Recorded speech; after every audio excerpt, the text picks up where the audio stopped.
Oh my goodness. We've been at, what time did I meet you?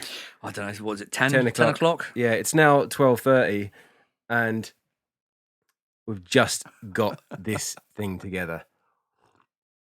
I've set my alarm. I don't know, for anyone that's watched one of these podcasts before, and for those of you that are listening and can't see what I'm doing, I've decided to set a timer on my phone because my cameras will only record for up to 15 minutes, and before I was always looking at the cameras to make sure they hadn't turned off. So I've just set an alarm now for 14 minutes. Is it a silent alarm, or are we going to be talking and your phone just goes woo woo woo? Yeah, that's going to happen, I think. Okay. I don't know. Here's the thing. I'm such a techno idiot, techno twat, that we'll have to find out as we go. It's taken about an hour to set up here. And today I have a lovely guest who's called Stephen Penny. Hello. And Stephen Penny... I like being called lovely. That was nice. Stephen Penny is lovely for a good reason, and a reason that I've been waiting for since we arrived, and that is because he brought biscuits. Where are the biscuits, Stephen? I thought you were going to do like an unboxing, but... Okay, you can hand them to me in a kind of ritualistic way. I saw your guest last week bought you cookies or something, so I thought I've got to one-up them somehow. So I thought from one Brit to another, I'd find you something that reminded us both of home. Right. So great. There you go. Lovely. And you can do as you wish with them. Beautiful bag. Yeah, I had to put them in any bag that I had. So. Always. Oh, look at that. Chocolate McVitie's digestive biscuits. Only the best. Sponsoring today's show. Only the best. Oh, wow. I've not had one of these in a while. And I've not had any proper breakfast either. So this is going to do just the job with my cold black coffee. I find it strange that here in Finland we get them in a cardboard box. Oh yeah, of course. Because at home they're not. They're in like a this. plastic thing, yeah. But red. Yeah. You could have saved it at packaging, Finland. Exactly. I thought you were like... Yeah. I thought you were on top of it. I guess, I don't know if they make them here and or they export them over or what they do. But yeah, we get a cardboard box here in Finland. Yeah. More waste. For those of you that have never had a McVitie's digestive chocolate biscuit, they're pretty yummy. And like the last week, I've been on a bit of a special diet because I've been trying to slim down a bit. And so this is not allowed at all. I'm here to help. And my wife is not going to see this for a couple of weeks, hopefully. So you'll be fine. Gorge on them now.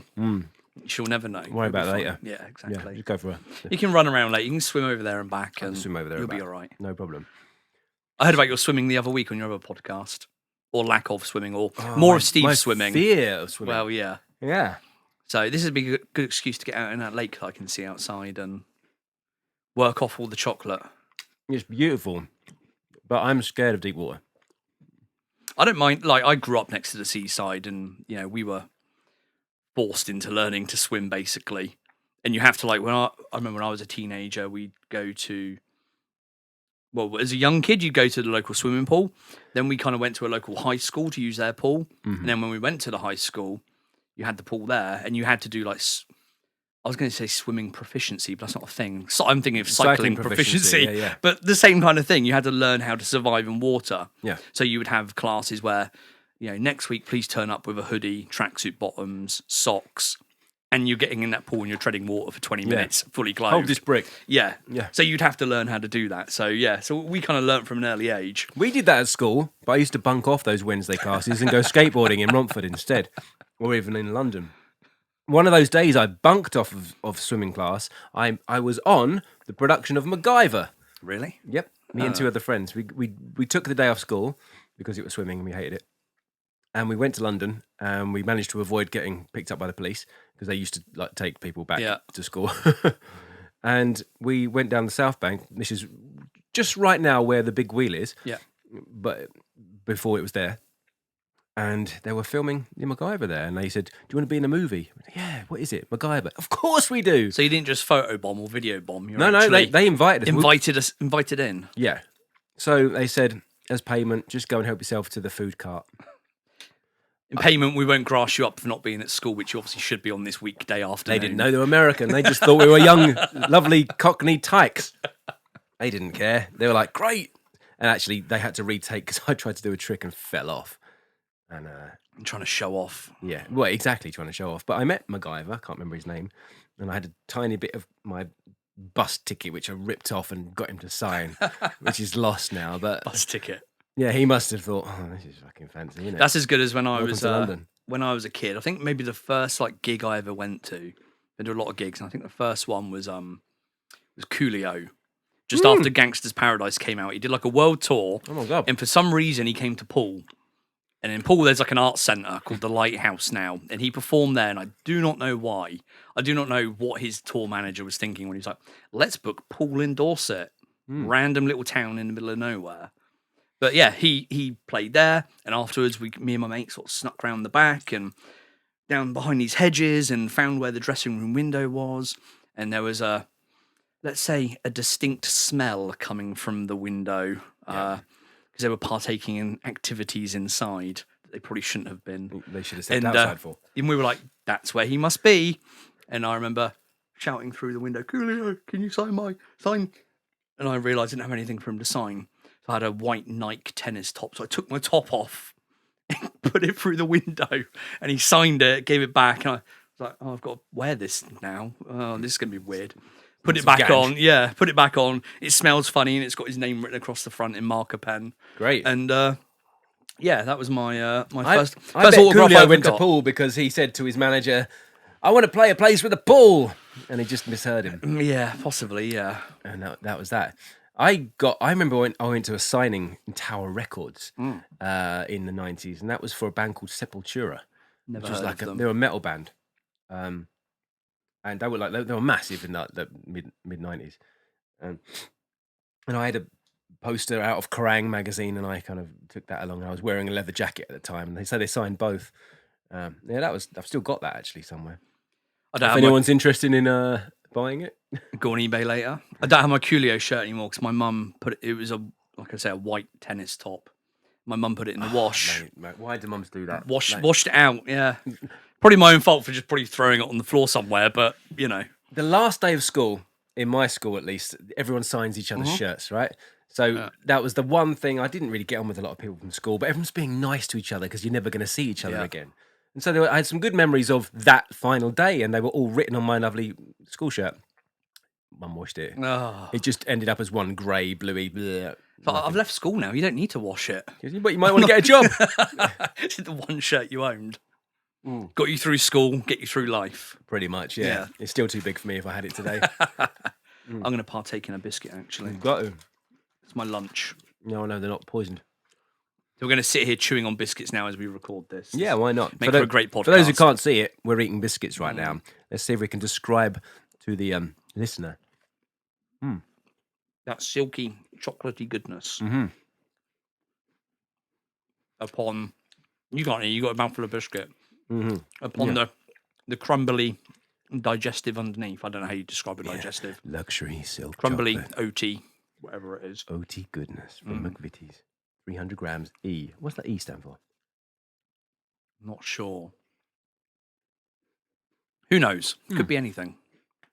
Must have a meaning. Right. Hey, Anyway, thanks for coming down. My pleasure. Thanks for, I say coming down. I picked you up from a guitar store today, didn't I? Because I got myself a new toy, which I'm not going to... Well, I don't know if I can. Lift it up. It's not really a toy as opposed to an investment. I was telling you in the car, I've been playing guitar for 25 years, maybe. Mm-hmm. Yeah, I never got any lessons. And I'm pretty terrible. I'm pretty good at rhythm, and I'm good at backing myself. And I've written songs on guitars for years, but when I play with other people, I realise that my rhythm's terrible. Not quite in tune with them or in step with them. Yeah, exactly. And I don't have the language, and I don't have some of the basic skills that would just help me get along with the other kids, if you know what I mean. Mm-hmm. And so I've started taking guitar lessons, and I really want to play out live more. So I need an amp to do that. Got to spend the money. Yeah, it's my birthday. You got to speculate to accumulate, or whatever it is they say. Actually, I hear that's a stupid idea. Probably is. The speculation leads to liquidation. Well, yeah. But at least you got a new toy. I have got a new toy, but I'm going to treat it like a workhorse. It's going to be my bitch. Yeah, get some use out of it. That's what it's for. If it was just a toy, my wife wouldn't accept it. I'm like, no, it's for business. It's work. It's yeah, work. Yeah. It's work, babe. Yeah. Part of how I make an income. Yeah.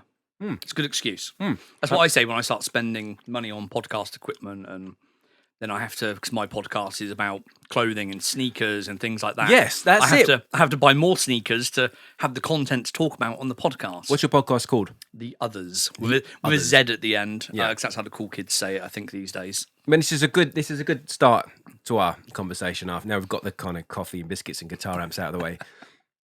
The first thing I saw when I met you, you're wearing shorts. Mm. It's no longer fit. It's no longer summer. Yeah, you're English. It made sense. It's in double digits. It's still warm enough. I'll meet you outside the shop. I'll be wearing a red rose. I'll meet you at the shop.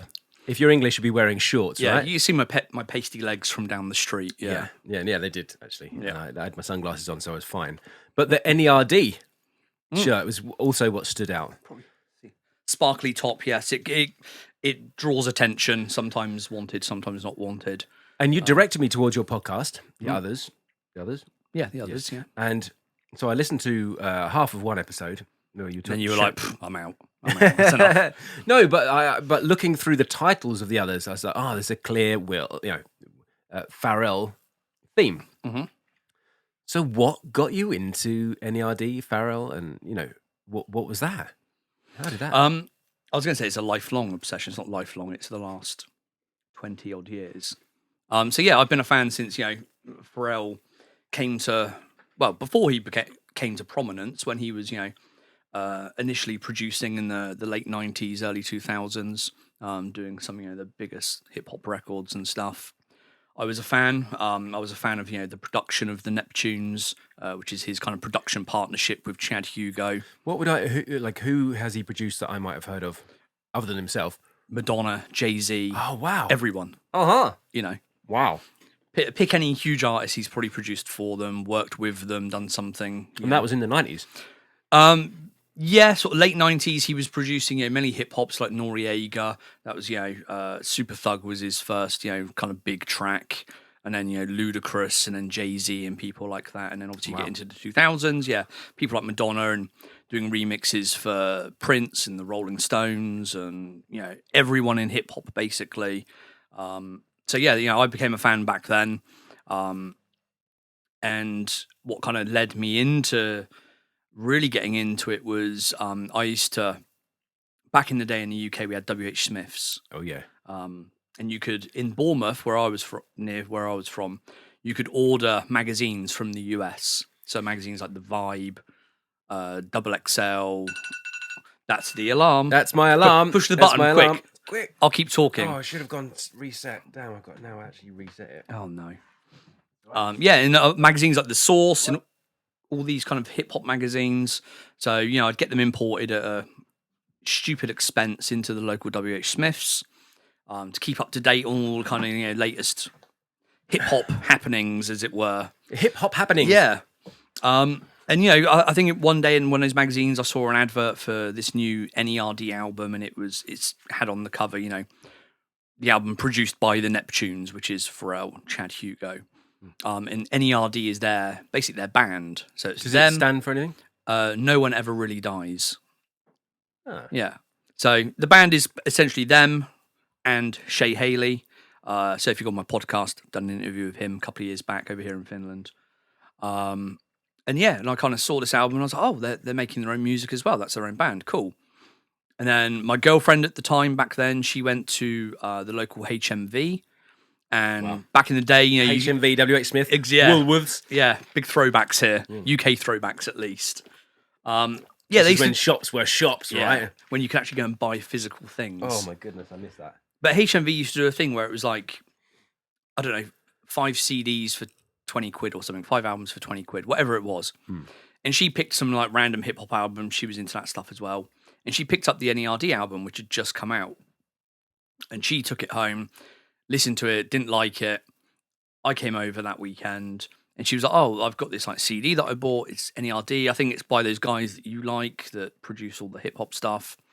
Do you want it? And I was like, oh, cool. So I listened to it. And the first time listening to it, I was like, what is this album? Wow. It's like, it's hip hop, it's R&B, it's jazz, it's funk, it's punk, it's rock. It's everything. Sounds like I'd like that. Yeah, it's everything. It's it's a classic album, and I just listen to it over and over and over again. And yeah, In Search Of is one of my favorite albums ever now, and has been for nearly 20. Well, In Search I think next year is the 20th anniversary of it. I think it's next year. So yeah, it's a classic album. That's what got me into N.E.R.D and really into Pharrell and Chad and the Neptunes, and it's kind of grown from there basically. Yeah. And now there's a podcast about it that you can all go listen to. Yeah, and you've had more than one. Was it Brent, the guitarist with Pharrell Williams? Yeah. So yeah, Brent Paschke, he's Pharrell's guitarist. Reached out to him many years ago for another website that I kind of started when I moved to Finland to do an interview, and he became a friend, and he's been on the podcast 3 or 4 times now, and great guy, lovely guy, and it's amazing to actually have the phone number and be able to ring up the person who made all this amazing music that I love. And, yeah, man. And that I still listen to every single day. Every day I put music on shuffle. It and sounds one of his like songs comes on. that could be a really rare occurrence, but I just wonder if people don't bother asking because they just fear they might be rejected. Yeah. Well, there's no point asking them. They're too famous. There's no point asking them. They're far too busy. Yeah, well, I sort of looked him up and I found his website, and there was a contact me waited page outside of his house for 3 weeks. I hid behind that bush and wait till no one was with him, and then approached him. Yeah. But no, I thought I'll send a message on the website. It will go to a publicist or an agent or an intern at a label somewhere, who will just reply back, "Thank you for your message." The next day I got an email directly from him, and he was like, "Yeah, I'll jump on your website. I'll do an interview. Amazing. No worries." And then yeah, we've stayed in touch since and done other stuff. And I've interviewed, again, if you go back and look at the podcast, I've interviewed most of the other guys from his original band Spy Mob that recorded In Search Of, the live version of the album, which is the album that your girlfriend had given you at the time. It reminds me that this whole, the way that these people have been so accepting and so generous with their time, and when you consider that they're celebrated artists. There was something that Ed Sheeran actually said in an interview, and he's like, "You've got to be nice. If you're like the artists that you can be an arsehole and get so far, but you'll never get to that next level if you're not nice. You've got to be really nice to people." And I guess as someone who's been in that top tier level, these people, they've had to be nice, and so maybe they're just generally nice. So when you contact people like that, they really want to help, and they're really interested in you. And the thing is, with Brent and the guys from Spy Mob that I've spoken to, they're music fans themselves, and they know what it's like to be in my position, to look up to people and be like, so that's why they're kind of really keen to help. And if you go up to the next level, you go up to the Pharrell levels. And Pharrell has such a huge fan base, and people follow him. There's a lot of us that have followed him for over 20 years now, and have been fans for over 20 years. But that is because he is, although he is a major celebrity now, and you're not going to bump into him on the street. If you do see him at a show, many years ago, if you see him backstage or outside after, he'd always pose for photos. He'd always say hello to people. And I met him a couple of years ago, and he was the nicest man on earth. And I had my kid with me. My kid was like, oh, and I couldn't really say anything. And, he could have easily have just, I've said this on my podcast, I was in his workspace. Yeah. So I thought, he's well within his rights to just be like, yeah, hi, piss off, please. Leave me alone. He didn't. He took his time. My kid was there. He got down on his knees, chatting to my kid at eye level, really engaging with him. Talking to me about stuff and asking me questions, when he could just be like, yeah, who are you? What do you do? Cool, I've got a show to do, so if you don't mind. So this was before his show? Yeah. All right, yeah. So, that just shows a lot of confidence and competence on his part, because actually, before a show, I really have to be on my own. In my own zone, I kind of prepare. But that's probably just a bit of insecurity. Do you know what I mean? So if he's... And he must be really kind of sure of himself to be able to do that. That's lovely to hear. Yeah. That's lovely to hear. But like, so you got into him through music, Mhm. right? And that whole but because I'm curious about what makes a fan. Like, I'm a musician myself. Okay, I create music and I have done for a long time, but I never had any commercial success. Although I've been in bands that have done quite successful shows. We've played with some huge bands and we've supported some great acts and on some big stages and with big audiences. But still, I'm a no one. So I've been seen one side of it, and I've always wanted to pursue music a bit further and do more. And this whole idea of getting a fan base, it's not the same as collecting numbers. It's not about that. It's about Mhm. real people. Yeah. And so, as a fan, what have you outside of the music? What was it that drew you to becoming a fan of N.E.R.D or Farrell? Because it's not just the music, is it? There's got to be something else there Well, that it's the music. It's about having a connection, and for me, it's the music that made that connection. right. If I listen to Was it lyrics said something to you? The sounds said something to you, and the whole package just made you go, yeah, partly, but it was This- also a kind of I guess an important part of my life. It was when I was how old was I 20 years ago? I was about 18. Yeah. It was an important part of my life, and now when I listen to In Search Of, I can vividly remember specific things that certain songs Yeah. relate to, and I have that real connection with it. I'm like that And with it's Blood like- Sugar Sex Magic, Yeah, the Chili's album. and it's like I know it's a really kind of cheesy thing to say, but like In Search Of and other N.E.R.D albums have been like the soundtrack to my adult life. And that's a horribly cheesy thing to say, but I think it explains it kind of quite well, I think. Tan had the same thing about basketball games. Yeah. And NBA. Yeah. And it's like, I have a lot of memories that are attached to music, not just N.E.R.D, but a lot of other music as well. And that's what does it for me. That's why I became a fan and why I stayed a fan. And then there's also, the engaging nature of the artist as well. As you say, an artist can be an arsehole and not engage with fans, not really care about them, not do press, not do publicity, not want to meet people. They will have fans, but those fans will be of the music, not of the person. Whereas with the likes of Pharrell, a lot of us that are fans and have been fans for 20 years are fans of him because he is engaging and he does go out of his way to try and relate to the fans. Now, how did he show that? This is the thing. Like, as an artist, I'm trying to understand, because it's all very well liking someone's music, but there's got to be something else that makes you want to follow someone and stay with them.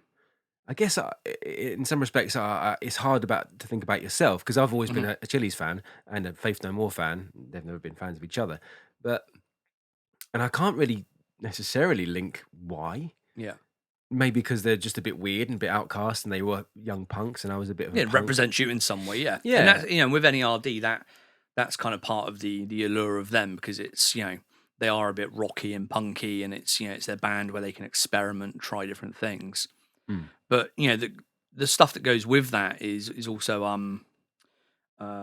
accessibility as well. So, you go back 20 years when, or maybe a bit less than 20 years when, Search Of came out and Pharrell started had his label Star Trek, and they had a big website and a big forum, and all the kind of fans. I love a pun. Exactly. Yeah, they are the Neptunes, Star Trek, and it all kind of ties in. Star tracking across the. Oh God, there's another UK throwback. Yeah. Oh my goodness.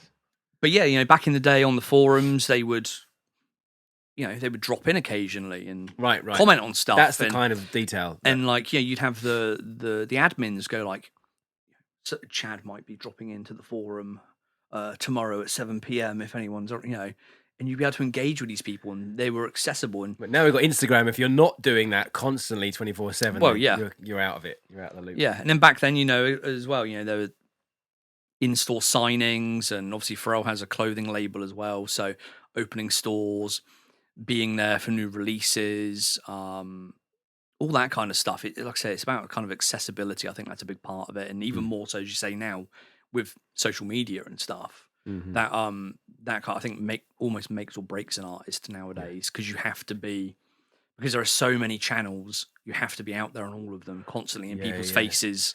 Well, I've learned that from doing my improve your voice kind of vocabilities YouTube channel, but I'm only really on YouTube, and I've tried to be better with my Instagram. I've tried to be better with Facebook, but I spend so much time on the YouTube videos that it's just doesn't seem worthwhile. It's actually quite hard. But then I know that I want to do that as an artist too. Yeah. And I start these things with big plans and it just tails off because maybe I'm not seeing enough reach or whatever. But also, I guess branding wise, and I hate using the word branding, but it is in a sense that you've got to be quite clear and concise about who you are Mm-hmm. and about what you represent. And this connection that you talked about, before, I think is only going to be made if you know who you are, if you are confident in your own skin. And I think for a long time that I feel like I can do everything and I want to do everything. I don't want to be pigeonholed. Yeah, I think that's just been my problem. I think because I haven't said, right, this is what I stand for. Take it or fucking leave it. Yeah. And that has just meant that everything's a bit willy-nilly and a bit flippant. So actually, recently I said to you in the car, I did Finding Your Why. And you found your why as well. Well, yeah, it's almost like I knew it all along. Yeah. You reaffirm it by stating it publicly for other people. Yeah, yes. I stated it, and then once I stated it, I goes, yeah, that's it. Why didn't I just do that 20 years ago? Because it made so much sense, and it was all to do with expression, self-expression, and not only for myself, but for others. Because if you're thinking about your contribution, which is, I think, how the Find Your Why is aimed, how you're going to contribute to the world, it's to help other people, find their own self-expression. So their place in the world becomes more pleasant and impactful as a result. So that really works with the voice coaching because that helps people find their confidence, find their voice, and be able to stand up and speak for themselves. Yeah. But also as an artist myself, and somebody who's always been an artist, it's very important for me to be able to express myself. Hence the lovely the splurging of cash. For my birthday. Last year I got myself a guitar. This year I got myself an amp, so I think that's fair enough. Slowly building up this whole studio setup. Yeah. And I'm going to do some production. Actually, Steve, who was on the first episode, who you know, Steve Lee. Know of, yeah. Don't know personally, but know of, yeah. I'm recording a song with him at the moment, so I'm going to produce that. It's one of my... I've recorded my own demos, but I want to spend a bit of time learning a bit more about sounds. And so he offered to help me out with that and threw me a song. There's that alarm again. Let's do it. Press all the buttons, quick. But yeah. Hang on, 1 second. Don't say anything.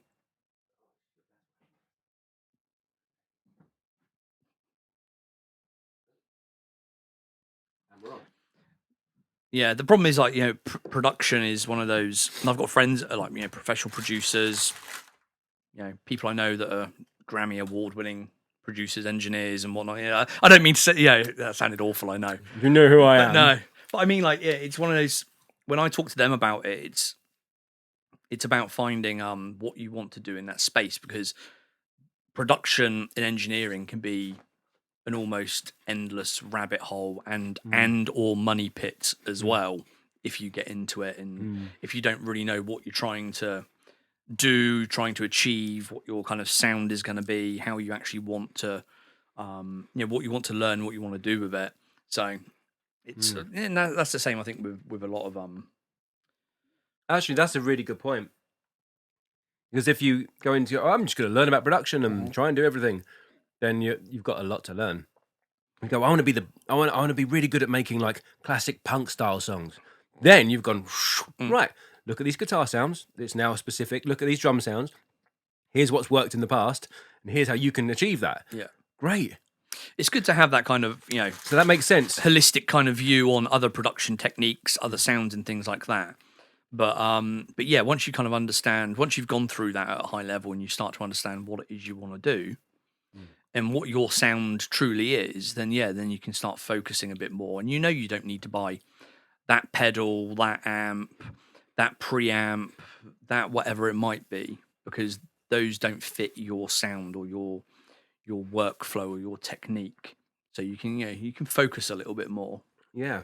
As opposed to I know people that are into kind of music production or video production or whatever it is, and they just go and buy all the shit. Because they're like, well, it's another tool, it might help me. And they spend thousands and thousands on equipment, and then it just sits on and I can be guilty of this sometimes as well, and then it just sort of sits on a shelf and never gets used. I've got a bunch of equipment, but I'm using it all. right now. Yeah. Apart from one thing, which is new, I haven't worked out how to use it properly. Which you tried to work which out is why it earlier. took so long to get this today set up.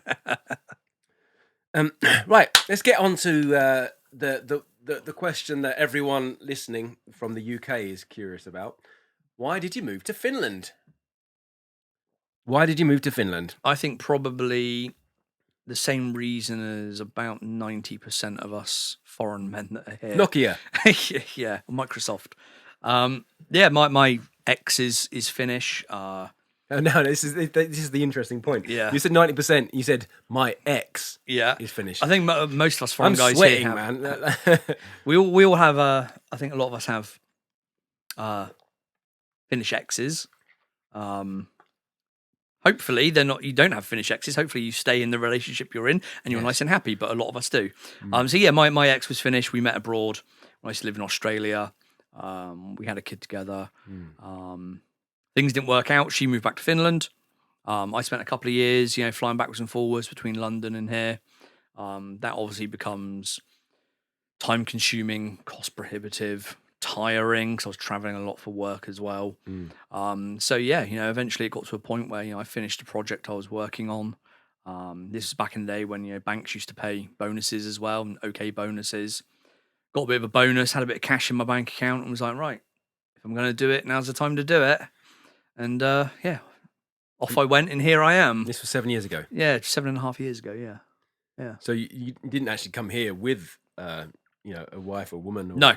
partner, but your child was here. So. Yeah, and I was lucky. I don't know if lucky is the right word, but I had those 2 years, kind of traveling backwards and forwards and coming here and visiting and slowly growing a kind of social network here of people I knew just by joining Facebook groups, going to like expat meetups and things like that. You still going to those? I don't tend to now. No, I haven't been to any of those. I think Sorry, guys, if anyone's listening, and like I've met a bunch of you, quite a lot of you now, but I haven't really gone to any of the drinks because I'm trying to avoid drinking at the moment. Yeah, I've got quite a sort of specific view on these things as well. I think that if you're new to a country, these sort of things are really, really great. They're great to expand your network, meet new contacts, especially if you're looking for work and stuff like that. Just people to hang out with. Get things off your chest. Well, yeah, and just reminisce about home and stuff like that. But for me personally, eventually I kind of grew out of that. You see a lot of the same faces, a lot of the same people, the same conversations happen. So for me, it served a purpose when I moved here, and it was great, and it was very, very helpful initially. Then it kind of once I met somebody, and once I started working, and once I kind of got settled here, then there was no real need to be going out to kind of expat meetups. And I know a lot of people like to do it because they get to, like I say, chat about the home and chat about things they don't like here and chat about all these sorts of things. The lack of pubs. Yeah, chat about things they can't really chat about to people at home. But yeah, I don't kind of need it anymore, so I don't tend to go anymore. But maybe once a year or so, I'll go to like, one of the kind of pub quizzes in town or something. But yeah, not so much anymore. Pub quizzes. Where's a good pub quiz? So for those people in Finland, ISAF does a good pub quiz at Molly Malone's. It's on like it's on like, I don't know what it is now, maybe like the first Monday or the last Monday of each month or something. And I don't know if it's still going on at the moment, obviously, what's going on in the world. And I don't follow those pages on Facebook anymore, so I'm not really kind of up to date. But that was always quite a good pub quiz, quite a good turnout. And did a good open mic there as well at Molly Malone's. Yeah. On Mondays. Yeah, it's not a bad little pub.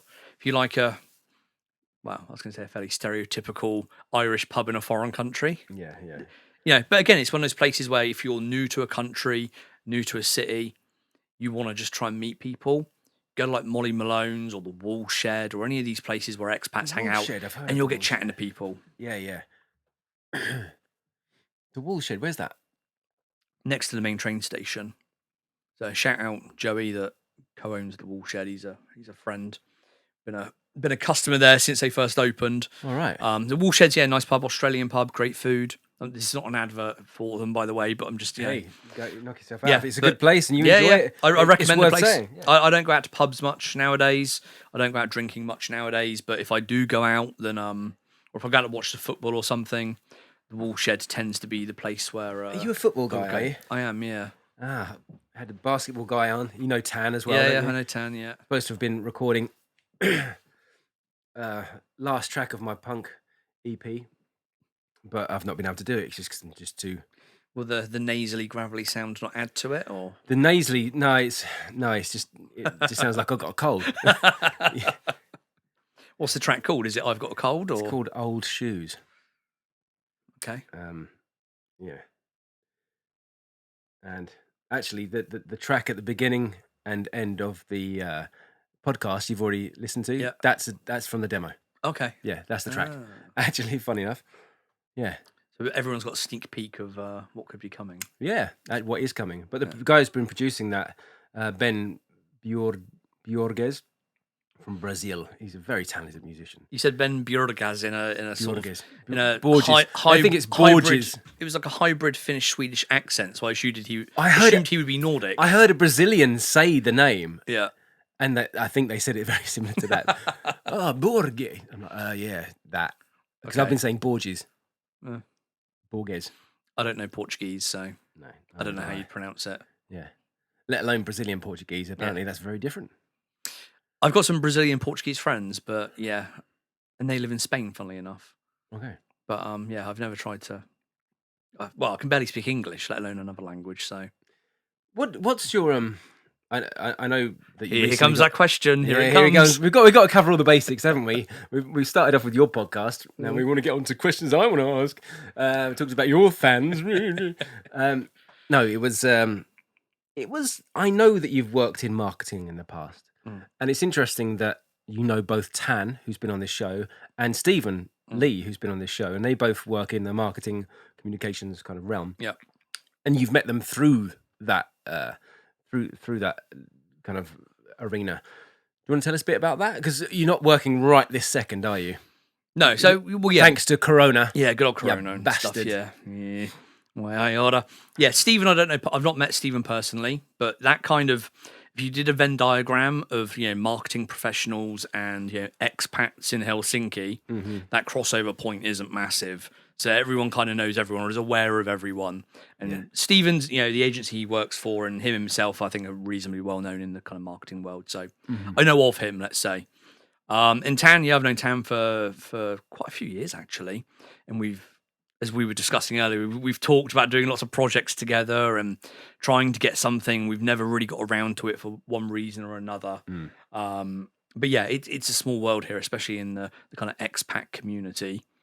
I guess especially within the entrepreneur community as well. There's a lot of ideas up in the air, and when you meet people, you instantly get an idea. Go, oh yeah, we could do this, we could do this, we could do this. And so the more people you meet, the more ideas are up in the air. Yeah. And so there's only a few that fall down and are actually solid. And I've had the same thing with Tan myself. Like we've had a few. Oh, we could do this, we could do that. And those ideas haven't, they're not on the shelf, but they're not yet come to fruition. But you never know. And Finland's one of those places where it's all about who you know. So as kind of, I would say, as foreigners here, we're probably a bit more outgoing than the local people. We like to go and meet people and socialize and expand our networks. So we all kind of do that together. So you bump into the same kind of people and you're aware of the same people and stuff like that. So it's kind of actively make the effort. Yeah. So it sort of feels like the expat community here feels like a very small community. Everyone knows everyone. Like I know you posted something on Facebook. Someone I know that I think either follows that group or is friends with you tagged me in it. I contacted you. Like, oh, voila! Yeah, Brits in Finland. Less than a week later, here we are in the sauna house. Exactly. I'm in a car with you driving into the forest. Yeah, helping me with my guitar amp. Yeah. You literally the first person to ever hear me play it. Yeah, badly. So yeah, it's a small world here, but that has its pros and its cons. And it does, yeah. I think generally it's a good thing. It's very handy to have these kind of networks and especially when it comes to say not working at the moment, but like when you're searching for work, there's some ridiculous stat that the majority of jobs here in Finland aren't when people change roles, those roles aren't advertised. So it's over 50%, I think. Because they go to their internal, they go to friends of friends, they go to people who know people, whatever it might be. People get recommended, personal feeds. Yeah, actually, I got a lot of acting work through that way, because luckily there's not so many English actors or voiceover artists and so I have more chance of getting work here than in England because there's too many of me in England. Yeah. We need someone who's about 6 foot, no hair, maybe ginger beard, possible tattoos. Take your pick. We've got a whole book of them here, but in Finland it's like there's 1 or 2. Yeah. And like, so I've been quite lucky. I've done some really good roles here actually. And I've got you more coming up as well. If you can find your niche, it's Finland's one of those places where the population is so low, but the country is so big. If you've got a niche, you can normally do quite well for yourself. Says me, who's unemployed. Yeah, but even in my situation, getting stuff which is pretty good, and I might not get in the UK, or there's more competition for. Still only a couple of times a year, so it's not. That's not a living. Yeah. But it could be a stepping stone. Are you actively looking for work at the moment? Yeah, very much so. Yeah. Well, let's have a little pitch then. Come on, let's pitch. Why not? No. Why not sell yourself here on the podcast? Because you never know. Who knows who might pass it on to the right hands. Marketing, you've done lots of that, and data and analytics, but you want to get away from that, right? Well, yeah, my background is analytics, many years in the banking industry, but since I moved to Finland, more in the kind of marketing side of things. So yeah, now I'm looking more at, I love the fact that you started talking about data analytics, banking, and then you automatically lost all expression in your voice. And you just went, yeah. I think that says a lot, doesn't it? It does. Yeah. It does. And as a voice coach, I pick up on those things. There's that Oh alarm no, we're again. going to press the button. Press them all quick. Beep, beep, beep.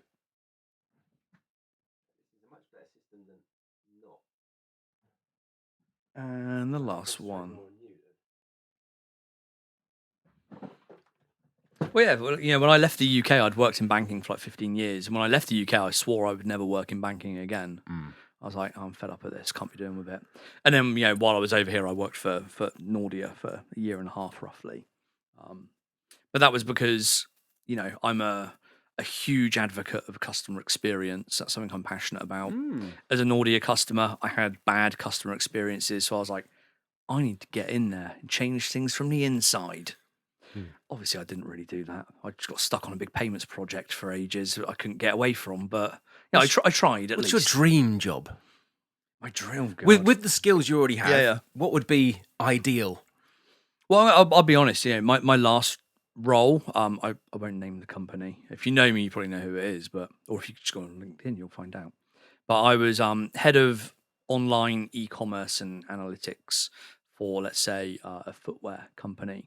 So again, if you've got that kind of Venn diagram of all these different, my personal interests, sneakers, footwear, design. Wait, let's remind me of the Venn diagram. Is that when things cross over? Yeah. Sneakers and footwear, design, technology. My background, marketing.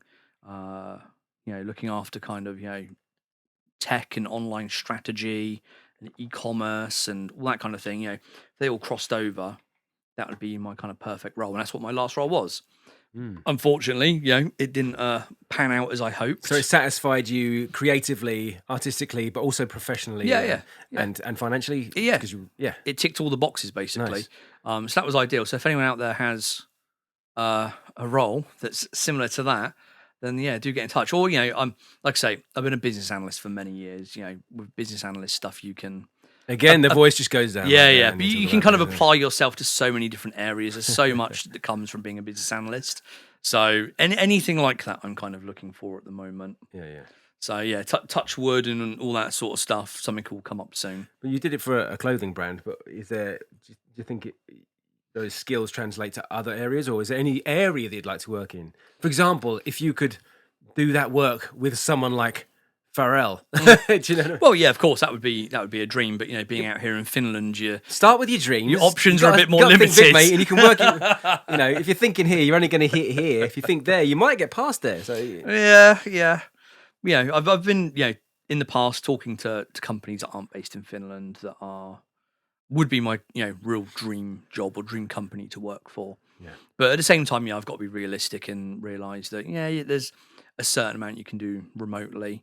But realistically, I'm going to be working for a company that's in Finland, and over here there aren't the companies that I want, that I would dream of working for. So you've got to kind of be realistic at the same time.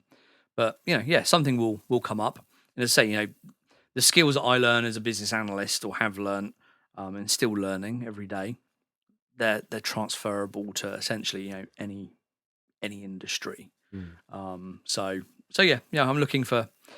I was going to say anything and everything, and that's not really the case. I am a bit more focused than that, but yeah, looking for opportunities and interesting opportunities, not just any opportunity. Yeah. Don't just do my dirty work. Yeah, come and do my laundry. Yeah. Well, that's the thing. I turned a job down kind of in the summer. Just Don't let Kelly hear you say that.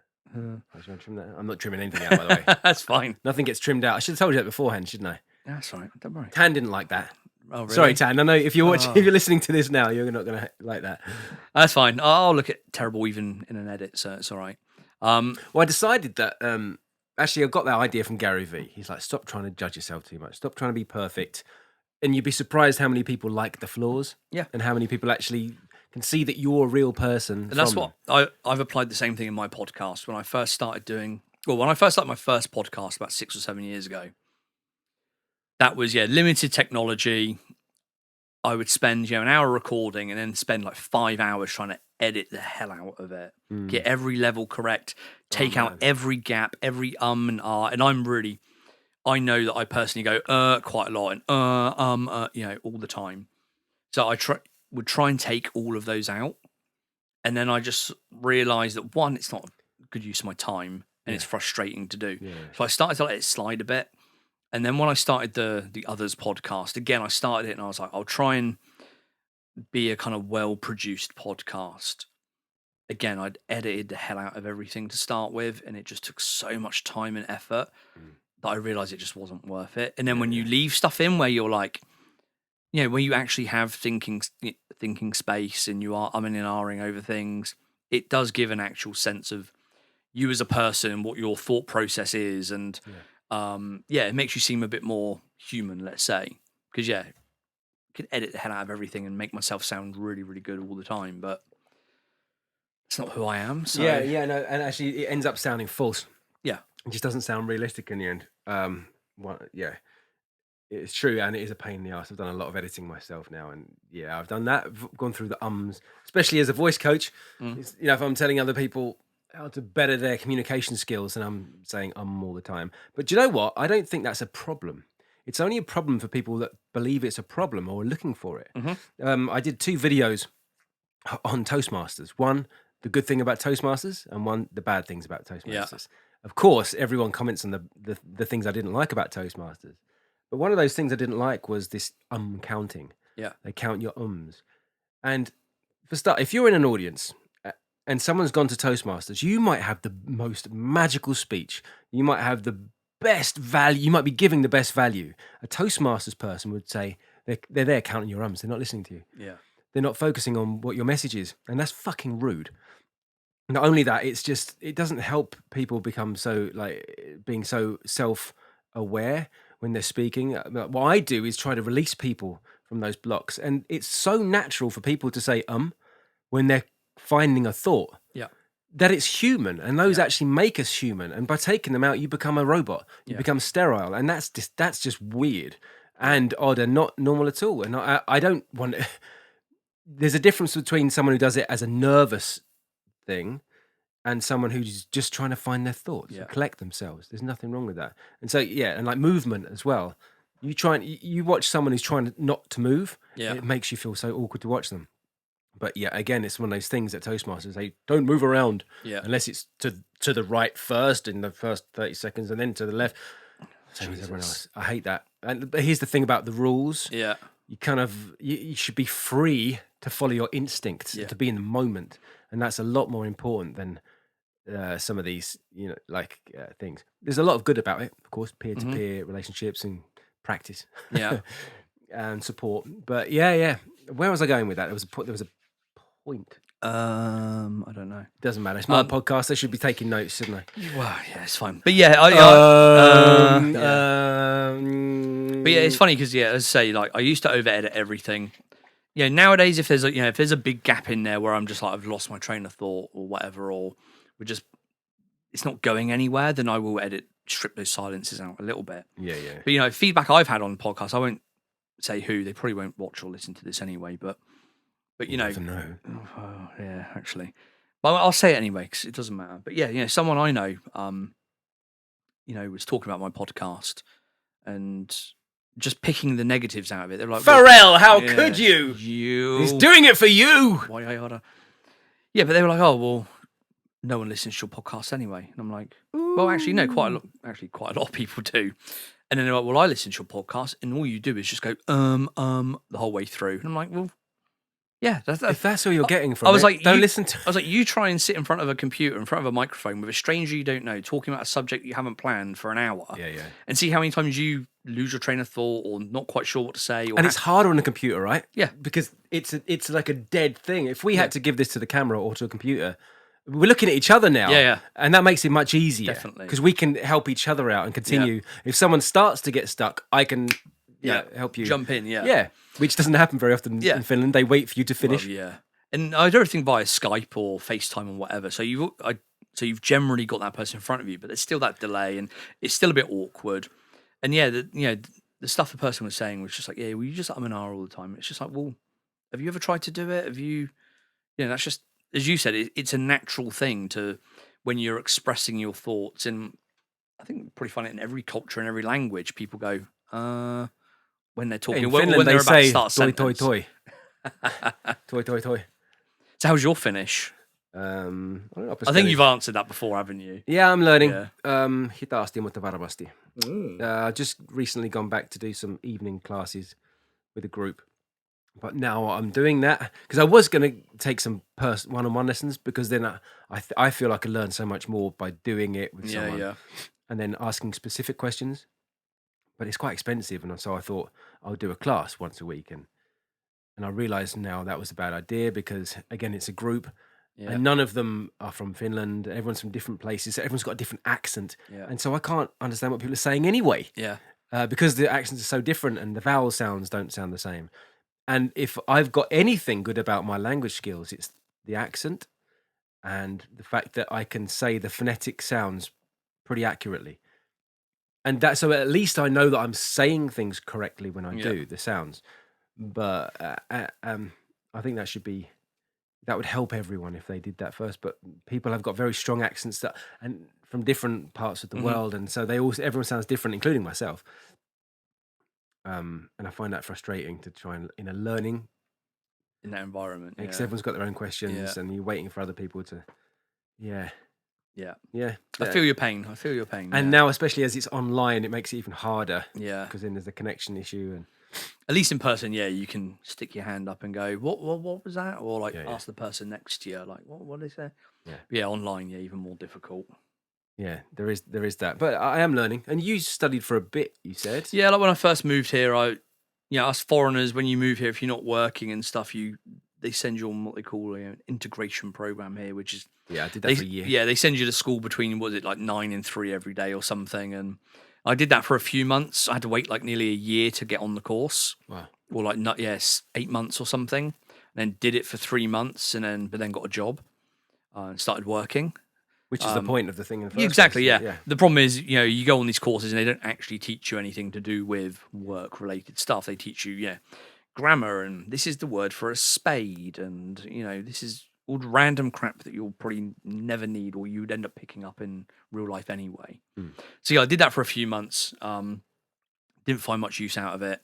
Didn't like being in my 30s and being back at school and being spoken to like an 8-year-old, Speaking to you like an 8-year-old. Yeah, it was very whereabouts demeaning. Were you? Let's in say Helsinki.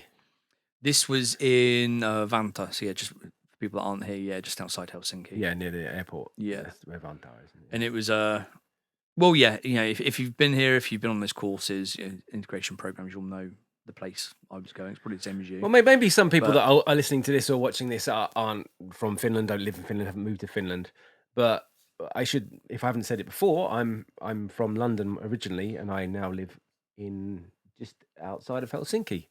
And Stephen is from Bournemouth and lives just outside of Helsinki. Well, actually, in Helsinki. He lives in Helsinki. Yeah. Hey, hello. Landed right on your feet. City boy. I moved to the country. Yeah, you really are out in the forest. There's a lake outside the window. Yeah, it's amazing. Yeah, it's very beautiful, Finland, isn't it? It is. Yeah, I get told I complain a lot about Finland, and I probably do, but that's because I love Finland and I can see how great it can be. You can see the potential. Yeah, that's it. Yeah, but like I say to a lot of friends, like a lot of friends haven't come over and visited because like no one knows anything about Finland. They're always like, "Is it just snowing all the time? Is it always cold?" I think there was a TikTok thing going around for a while that people didn't believe Finland actually existed. Oh, that's an internet thing. Yeah, right, yeah. Okay, Yeah, it's been around for a while. Oh, right, okay. But yeah, a lot of friends, they always kind of ask me like, "Well, what's the weather going to be like and stuff like this?" And you tell them like in the summer, or like now as we get into the autumn, it's beautiful here. Like outside, there's that alarm again. Okay, gonna do it. I'll stop for a second. All right. Yeah, so like this time of year and in the summer, it's beautiful here. You look outside now, and we've got like there's a bit of cloud out there, but fairly blue skies. You said it's summer. Beautiful forest, nice lake. Autumn now. Well, it is autumn, and it's getting a bit chillier, but it's still like nice out there. Yeah, you got your shorts on. So. Yeah, exactly. It's still double digits. So and they're still pasty. Got the legs out, so yeah. You got the legs out all summer and no I colour. have, yeah. No, I know. How's that? Like, I'm ginger and I even get more of a tan than that. I don't know. Maybe I just don't venture outside enough. Actually, saying that, I think it's just the ginger hair. It has got that little red glow to it.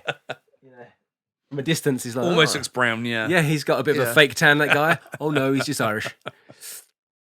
But yeah, it is a beautiful country, and why did you break those syllables up? But like, living in the city, like it's amazing to know that like I live pretty much in the city centre, but within 20 minutes I can be like this here in the middle of a forest, middle of a national park, near a lake. Well, here's the thing: you can beautiful. in the UK too, but it's more respected here. It's kind of people really appreciate nature. It's one thing. And in England, people take it for granted because England is beautiful. I mean, like in Finland, you're in Finland because it looks like Finland. In the UK, though, you don't know. You could be anywhere in the world. There's so many dynamics to the UK, and I've done the South Downs walk and a few other long, 100-mile walks, and the Dorset coast, Jurassic Coast, which is not too far from yourself. That's where I'm from, yeah, exactly, Dorset. Bournemouth. Dorset's beautiful, and the South Downs way it's like I could have walked around the world. That's the funny thing. Like now, so I'm from Poole, which is like next to Bournemouth, basically. Yeah. And in Poole, you have Sandbanks, which is like the really fancy area where the stat I kind of always reel off is like a few years ago. One of the most expensive locations. Fourth most expensive place in the world to buy property based on price per square foot or whatever, however they measure it. Wow. So, you get like, celebrities live there and stuff like that. So it's really nice. Miles of gorgeous beaches. Yeah. Absolutely stunningly beautiful. Second largest natural harbour in the world. Just beautiful. Yeah. But in the 30-something years I lived there, barely ever went to the beach. Barely ever went down there. Right. Barely did any of that stuff. So like now when I go back, or while I'm living here, I'm like, oh, I do actually kind of miss that. And when I go back, I make sure that I go to the beaches, even if it's in the winter, walk along the beach, enjoy it, appreciate it a little bit more than I did when I actually lived there. Well, local beach to where I'm from was South End, so that's what you can see why I didn't bother with that. I mean, it was kind of fun for a kid. Like I was a skateboarder. There's some interesting places in Leon Sea, but South End wasn't. I'm not. No offense to anyone that's listening to this from Essex, but growing up where I grew up, I wasn't a big fan of it. When I moved to Brighton, which I did when I was 21, I much preferred being by the sea, and I much preferred being in a more liberal-minded, green area. Yeah, I think Essex, the parts I know weren't really. I don't know. Depends where you are, because I think like the likes of Brighton. Yeah, I want to be careful because there's a lot. Poole and Bournemouth, they're kind of like quintessential seaside towns, whereas like places out. And again, no offense to anyone in Essex, places in Essex aren't necessarily that or thought of as that. There's Walton on the Naze. Is that? Might be Suffolk. I don't know. I'm sure. No idea. Never been over. Never there. been to Walton. No, can't say I have. They had trampolines. That's all I remember. I've been to Southend once, actually. I think. Yeah. For a funeral. Once. That was nice. Yeah, once. Once and never went back. Yeah. Yeah. Like I say, for a funeral once. I think it was Southend I went to. Somewhere in Essex. You wouldn't forget that. Somewhere where there were like pit bulls roaming the streets and stuff like that. Yeah, the illegal ones. Yeah, yeah. Exactly. The fighting ones. The ones where you normally the reason they got banned ones. Yeah, exactly. Yeah. Very much so, yeah. Yeah. Wasn't I was only there for and with them their days. Dogs. Yeah, 2 days was enough and I never ventured back. Funny place. But then all of the UK is nowadays. Yeah, I've not really travelled all over it. I've got friends that live in Oxfordshire, in the country. Mm-hmm. It's very different there. Yeah. You know, they live around the corner from Jamiroquai and David Cameron and stuff like that. You know, it's a different life, I Yeah. think, than city life. Yeah. Like, I lived in London for a while as well. And, like I say, Poole is like a quintessential seaside town. Fishing is part of the economy there, and it relies on international students and tourists and stuff like that. And yeah, very, very different to kind of city life. And Poole is one of those places where it's always been conservative, Tory voting. It voted for Brexit, quite a high proportion actually, if I remember right, like 70% 60%.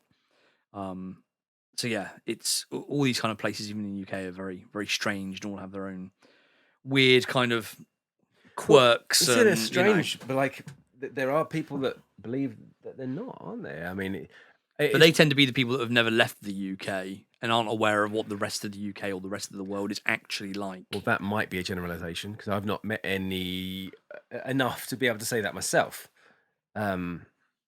But what I mean, I try to steer clear of political conversations in these forums, but I guess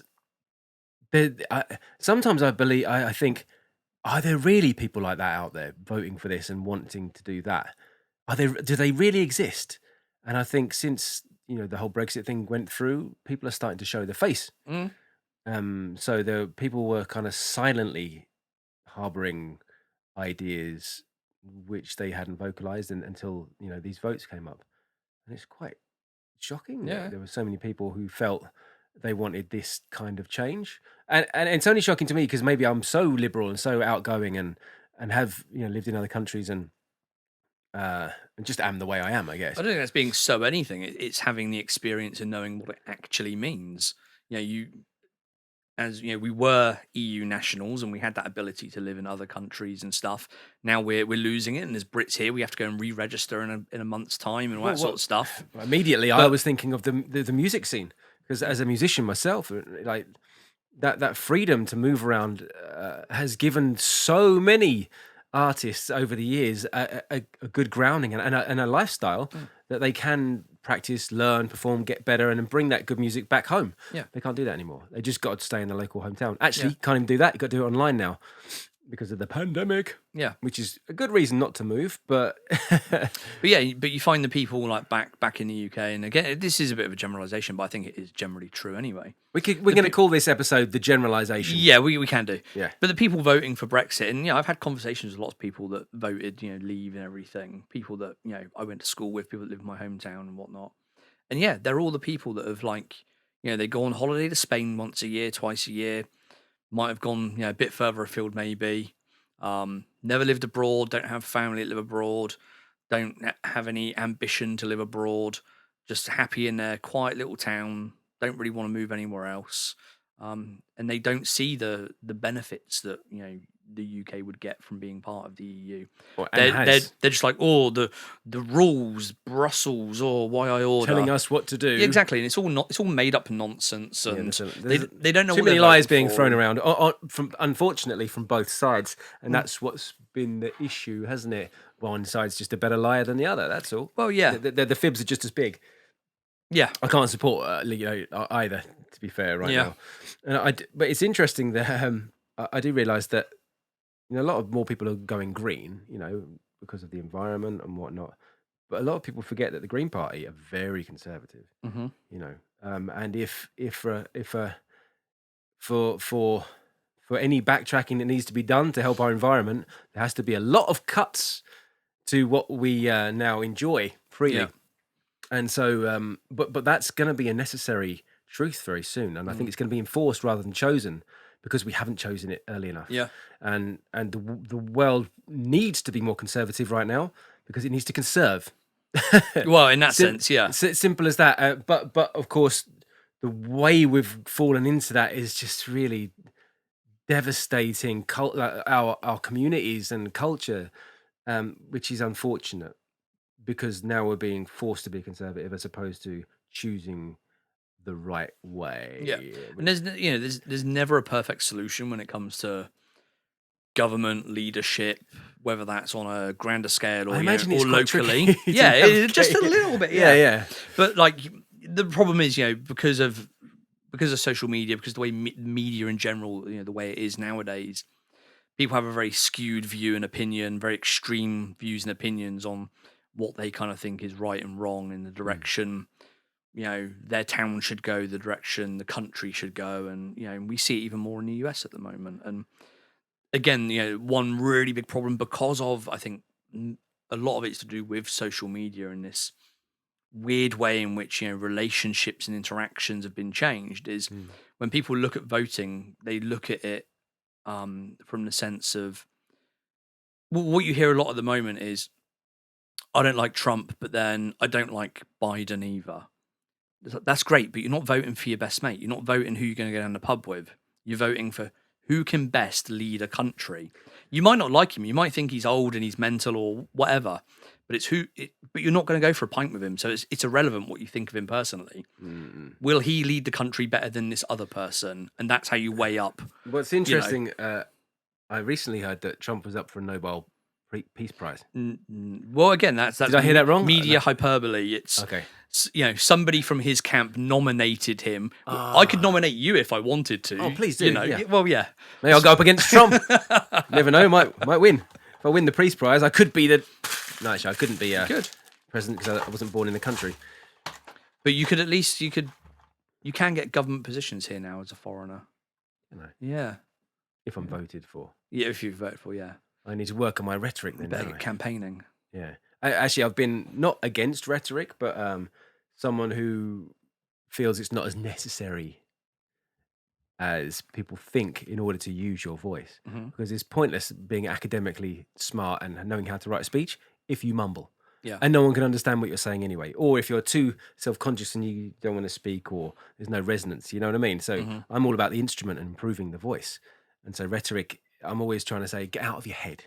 Get out of your head and into your body. Don't worry about how you're saying things or what you're saying. Just work on improving the quality and the clarity of what you're saying. And then you can bring the rhetoric in afterwards. But I've recently started looking more into the power of it and started noticing how it's being used. And then I also recently learned that through a TED Talk, funny enough, that Eton is the only school in the UK that actually still teaches rhetoric. Oh, really? And of course, like there's a crazy percentage of people that have been prime ministers come from Eton, come through Eton, through Eton, and in other positions as well of power. And a lot of it's hugely to do with rhetoric. And it used to be something that everyone had to learn, but then they don't anymore, and that helps keep the elite somehow. Yeah. So I want to learn more about that and maybe affect my own influence in the world. Start ruling the country. Yeah. I don't want that. I just too difficult. I want to help other people find their self-expression. When I said to you earlier about I found my why, that's it. It's to empower people with the ability to express themselves freely and confident, and clearly. I can't even say it. Understand and find their why as well. Yeah, well, that would definitely be a stepping stone and actually a good tool to use with other people. And there's other ways into it as well around that. But I'm feeling that that I know where I'm going, and I actually hearing your little pitch earlier about what you do and what you're looking for. I'm actually thinking of maybe talking to you myself about. I've got some ideas, and I might very soon in the future have some space for employment, maybe with those skills, which are the opposite of my skills. Yeah. And although I'd love someone to take over what I'm doing so I can focus on other things, I realise that those other things are going to be what I'm doing anyway. Yeah. So and thanks to Valuetainment, a wonderful channel on YouTube with Patrick Bet-David, he made a great video on who should you employ. Yeah. If you're got a business and you're going to get your first employer, who is it you should employ? And he said the person with the exact opposite skills of yourself. And so actually data and analytics and business is almost the opposite to me. Of course, I've had to learn a lot about that. Yeah. And I have, thankfully, because I've had so many subscribers, I've got data to look at, as opposed to having to use a business model canvas and all over that and pretend I know what I'm talking about when I don't. So that's been helpful. That's how I got into it in the first place. In the banking world, I did business analytics, which is a very different thing to marketing analytics. Right. But I did the same thing. I had my own website and would put stuff on there, and had a Google Analytics account set up, and started tracking what was happening, why it was happening, understanding that, and what people wanted, what they didn't want, how they were interacting with certain things, and then when my first job here in Finland was working for an analytics agency. But you find this interesting, to a degree. to a certain extent, yeah. I'm not. I'm you not, lost me at Google. Well, yeah, but I have to watch this back, and I might. I started working for this analytics agency, and when I had like 2 or 3 interviews, or 2 or 3 chats, and one of them was here's a Google Analytics account, tell us what's happening, and I could do that, and this means this means this, and here's why, and here's what we should do. But one of the conversations I had was somebody was saying to work here and to work for an analytics agency and stuff, you have to love numbers, and I don't. I hate looking at spreadsheets and stuff like that.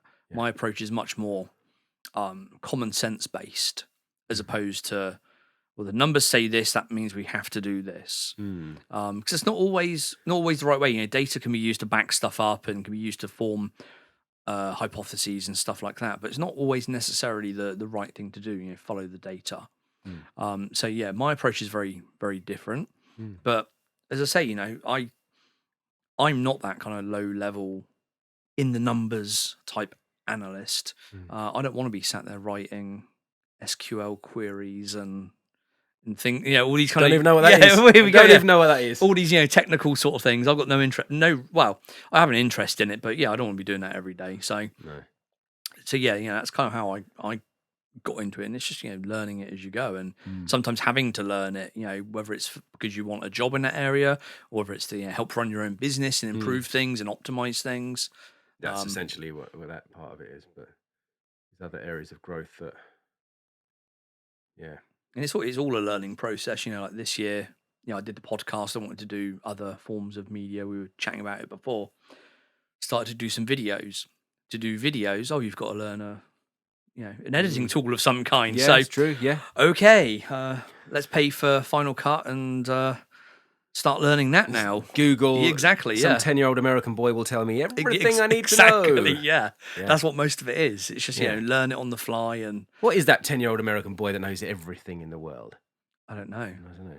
No, he's not actually a real person. Oh, I'm saying it always tends to be a really young American boy. It tends to be with a really bad microphone, recording it off of their laptop. Yeah, they're genius. Yeah. To us, but they're genius, but they're just an average kid, I guess. And they're like, you need to do this, and this, and this. And it's like, how, what, why, how, where? How did you learn that? Yeah. What's going on? Yeah. In the world? I'm being instructed by a small child, yes.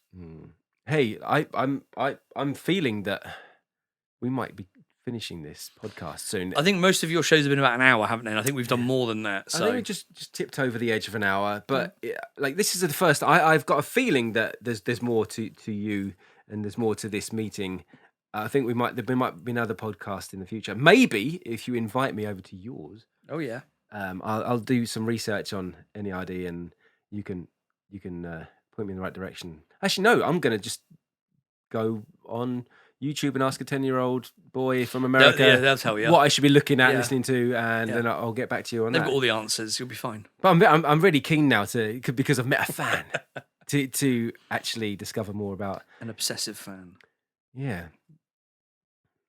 Yeah, get into it. Sounds like an interesting. If you're a music fan, there will be something that you like. I am. Put it that way. Exactly. And I know you are. So and there was in the 90s. I remember some video of N.E.R.D, and I was like, I quite like this, but he never went any further than that. And he just became Farrell and did these other things, and I didn't really follow that sort of his journey. Yeah. So I'm interested to learn more because I've seen him on TV a lot, and I've seen him in interviews, and he's a very interesting person, interesting artist, and he's very calm, collected in his own skin. He's one of those people that you think, oh, I want to know more. Yeah. But I haven't really pursued it, so I'm going to now. I'm going to spend a bit of time listening to the back catalogue. Worth checking out. Yeah, for sure. Going to. Thanks for introducing me to that. My pleasure. And thanks for taking the time out of your day to come over here to Nuxio.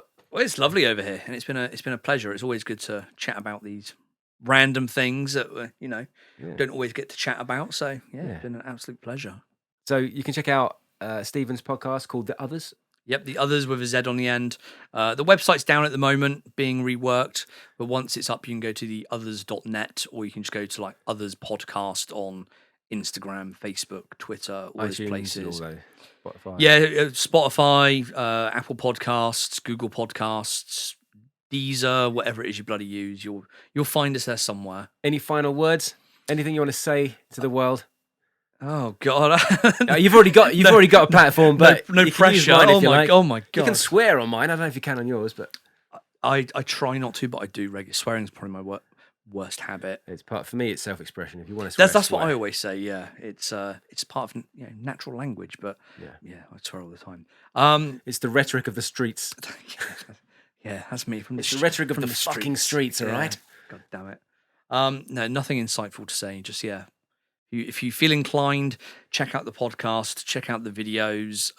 If you're a fan or if you become a fan, then get in touch, because I'm always looking to discuss things with new and interesting people as well on the podcast. So yeah, give me a shout. Great. Thank you very much, Stephen. Thank you. All right. Bye, everyone. Awkward end. You're taking it too easy, taking it too well. I could really shake you. You're taking it too